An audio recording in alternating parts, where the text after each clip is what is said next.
Kõik kahjuks teatud põhjustel ei saa ma Eestis viibida, aga siitsamast lähedalt tuli mulle postkontorist kirjaga teada, et järgmisena esineb meile 9. klass. Aitäh ja head aega!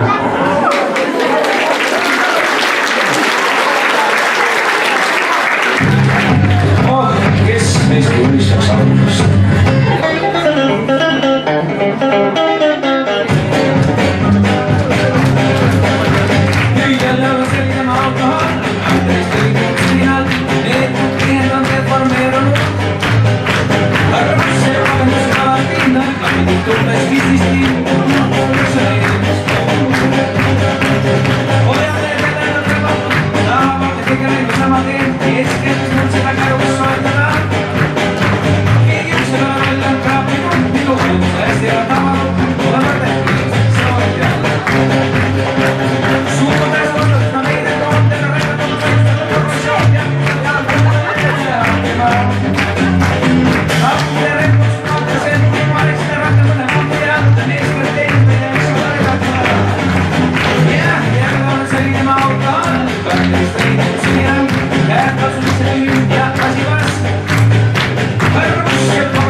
Arvus, see pagandas ja alati nõlbab ja tuumes viisis